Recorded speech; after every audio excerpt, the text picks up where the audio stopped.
everyone, I'm rather Incoherent, and this is Sefina Rousseau.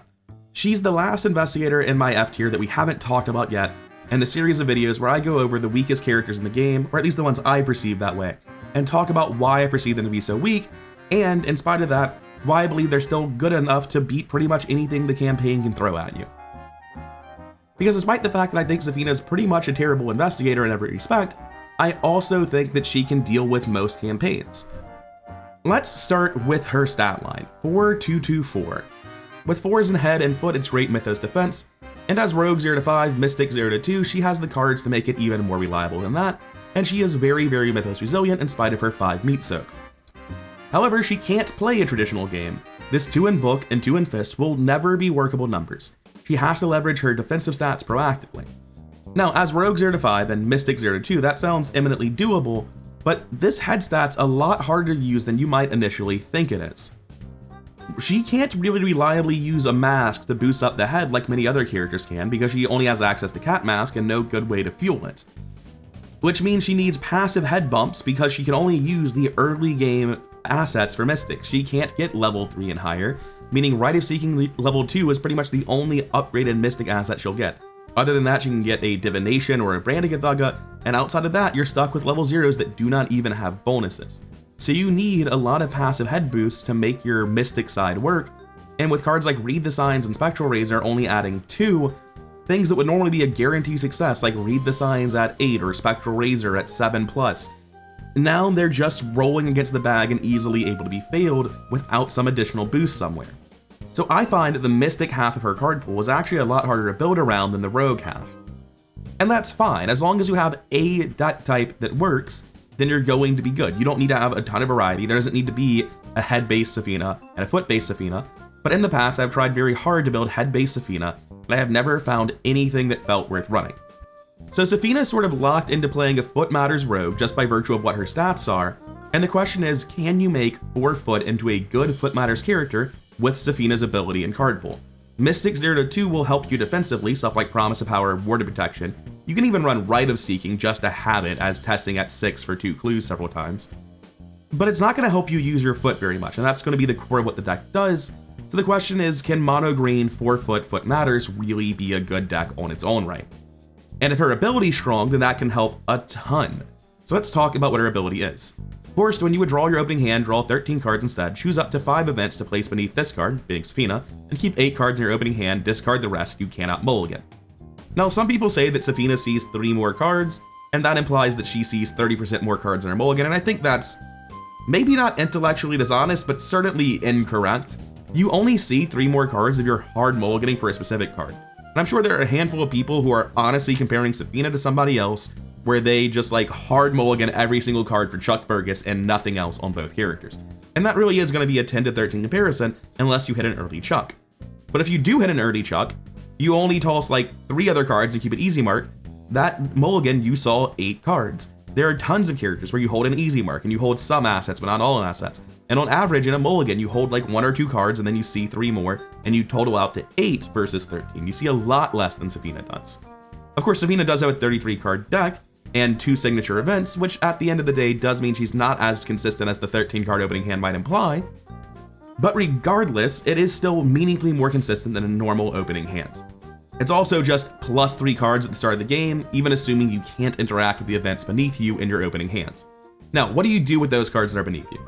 As an action, you can choose an event beneath Sefina and draw it. It does not provoke attacks of opportunity.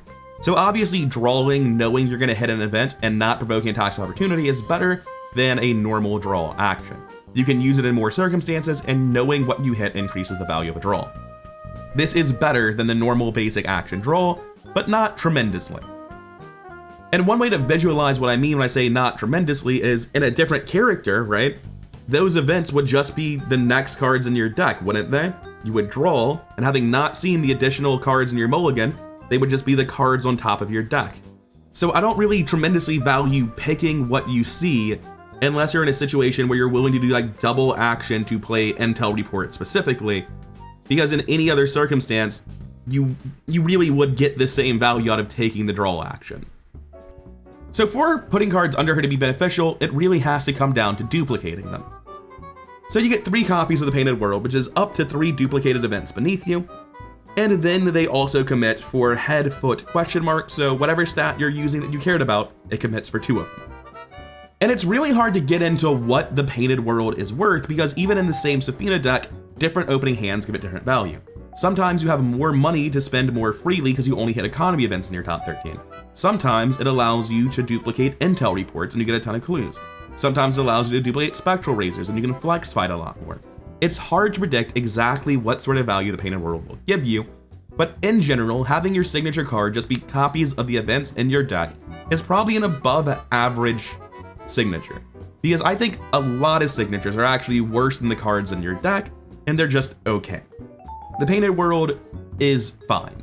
Getting a few extra copies of Pilfer and Faustian Bargain is more than good enough for a signature. The fact that it can be committed during the Mythos for 2 relevant icons is also very nice.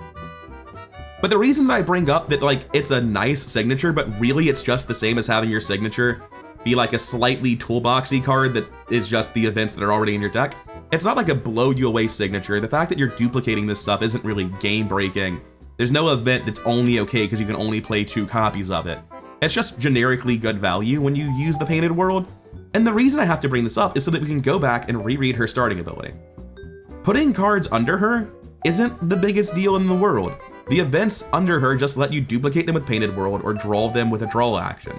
And that's sort of the same thing you would do in a normal circumstance, is if you didn't have those events under you in a different character, you would play a draw action, and having not seen the 8 cards that Sefina did, you would probably draw what would have been the card under Sefina, right? Or more accurately, past the opening turns, once you're like 8 turns in, the cards under Sefina would have just wound up in your hand and you would actually be drawing deeper into your deck than a Sefina would, seeing entirely new cards. The cards would have just already ended up in your hand in a different character. Being under Sefina is not really valuable. This action's not really valuable, and the Painted World's just like a slightly above average signature because it's just duplicating good events, which is not better than the best signatures and not even better than the really good ones. It's just good. So if being under Sefina is something I perceive as having no real value compared to other characters and duplicating events isn't particularly important to me, instead of just like having a good signature, what's this actually translate to? It translates to her entire ability is have an 8-card opening hand. I don't think that it's actively bad. I think having an 8-card opening hand and seeing more in the mulligans better than some events, or some investigators rather. For instance, Jim just doesn't have an ability at all. This is way better than Jim. But the fact is that at the end of the day, I really do believe that Sefina doesn't have an ability beyond draw a slightly better opening hand. Being under Sefina doesn't have value. Playing the Painted World is just generic value. It's something other characters would play the same events the same way, unless you're drawing them out from under Sefina using her event, or her action rather, which is the same as taking a draw action and being inefficient in that way. And this is the longest that I've really talked about an Investigator card without going to a deck, but it's because I think it's an unusual opinion to say that Sefina more or less doesn't have an ability. I don't believe the Painted World as a duplication event is super valuable. I don't believe the events under her being able to be chosen as a draw is super valuable. It's just a bigger opening hand. And her having a virtually blank Investigator card where other people are getting recursive value, like Rex gets a deduction every turn. It doesn't take many turns for that ability to do more than Sefina's.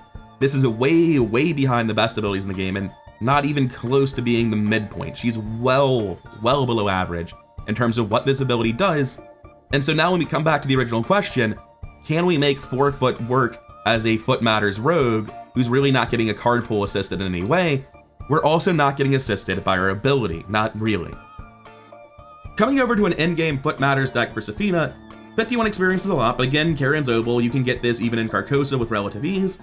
And it's obviously going to be a Chuck Fergus deck where you use Lola Santiago and every available foot boost to the character to try to make breaking and entering and pilfering viable, and then you run all the skills you can, Ghastly Possession to help with your Thieves kits.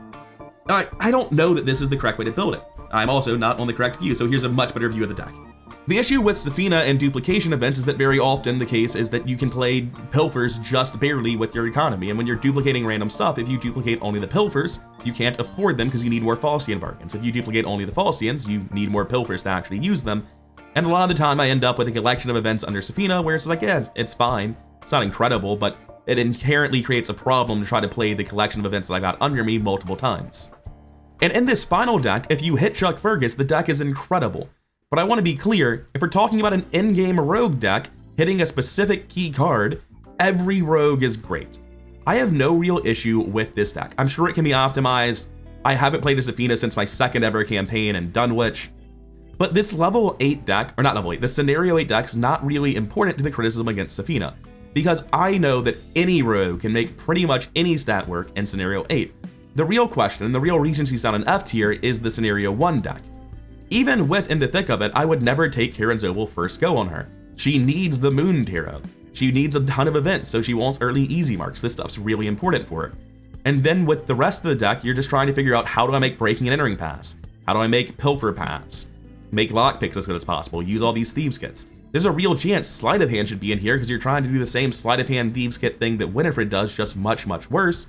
And you'll notice I actually cut Lucky Cigarette Case. It's basically the only good draw in the deck, but like, I have 4 in foot and suck at making it a usable stat. I have to run Crystallizer of Dreams, because 1, I'm not going to draw off the Lucky Cigarette Case anyway, and 2, I just need more things to commit, and wouldn't you know it, most of these things have a foot icon on them, and that allows me to get more value off of them. This isn't a god-awful deck, but it has draws that just do nothing.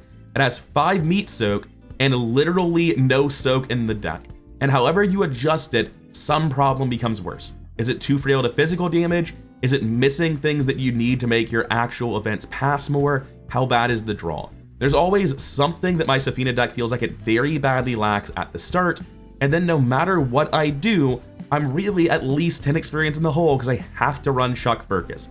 And the existence of Chuck 2 helps a little, but really you desperately want Chuck 5. There's a very real chance that someday I sit down to play Sefina and I make a scrappier, jankier deck than this that also runs Cat Mask. It runs Rite of Seeking, Read the Sign, Spectral Razor, and it's just gonna like live on a dream and hope that the cards work themselves out. And then like it actually consistently does work out. Sefina might only deserve to be low in my D tier and not actually in my F tier, but I cannot look at her decks and feel like they are cohesive wholes that have a game plan that reliably happens. They always feel like they're living on a dream. Every Sefina deck, it's like, you know, if you draw Chuck Ferguson, if you draw a double, if you draw X, there's always some key card that makes her pop off. But at the end of the day, her base stat line can't do it on its own. The card pool doesn't make that base stat line inherently good, and especially the 0 experience card pool. Fun fact, rogues do not have a method of boosting their foot passively all the time at level 0. That doesn't exist. There's no Beat Cop, there's no Milan. I guess there's a magnifying glass equivalent if you count Trenchcoat, but you want to use your foot for things that aren't evade, so not really. Getting your foot up is brutally difficult. It's not something that Foot Matters is very good at doing, and it's why Foot Matters characters tend to have 5 foot, or they tend to have really good draw in the case of stuff like a Finn. And also, it tends to be the case that Foot Matters characters, just like big money characters, start out in an experience hole where they have some really important core cards they need to get, and Sefina just like has all the weaknesses and none of the strengths. And also, while I'm here, I haven't mentioned Big Money Sefina. The reason I don't mention Big Money is that the appeal of Big Money for green characters that it gives you 2 extra actions and 2 to all your stats, which is a tremendous amount per turn to be getting. And for anyone who hasn't heard me ramble about this, the Big Money critical mass is you run Gias, you say you won't commit any skills, it gives you +1 to all your skills, you get 20 resources with a Black Fan for +1 to all your skills and an extra action, and then you run Haste for another extra action provided you do 2 of the same action in a row, which with 4 actions is very easy to manage. And that critical mass is really strong and makes every rogue care about it, and then you can get more actions with stuff like Leo DeLuca, though that's really not necessary. The thing with Sefina is that +2 to all her stats does not actually leave her with proactive stats that do their job. She still can't use Book or Fist, she still has to play Foot Matters, and you can't get the experience to play Foot Matters and Big Money in a timely fashion. They're archetypes that don't mix. There's no overlap, there's no way to stitch them together. It's something you do at the end of an experienced campaign where you have tons of tools to play with. It's not something you start with, and it's not something you build smoothly into. Sefina's complete lack of an ability does nothing to fix her foot. Her card pool does nothing to elevate her foot above any other rogue. At the end of the day, you're forced into playing an event-based Foot Matters rogue that has like nothing to help them draw through their deck for cool combos like Winifred does, has worse foot than Winifred. It's just hard to say what the merits of Sefina are. I can't list a positive quality of hers, and when I try to make decks, I always feel like I'm grappling with multiple problems at once and I can't solve all of them, and solving a couple of them a little bit is only enough to function, not enough to excel. And that way she's a lot like a weaker Joe Diamond, which is sort of funny considering her stat line is the exact inverse of him. Sefina's one of those bad characters where I'm looking forward to playing them because it's very possible for my opinions to change, but I'm not optimistic about it at all. Anyways, for now, I'm done. I've been rather incoherent. Thank you for watching, for listening to me ramble about another one of the low-tier investigators. I hope you enjoyed it. If you did, all the YouTube algorithm nonsense really does help the channel grow, and I'd appreciate it if you could like, comment, subscribe, blah, blah, blah. And lastly, a massive thank you to my supporters on Patreon. Good night.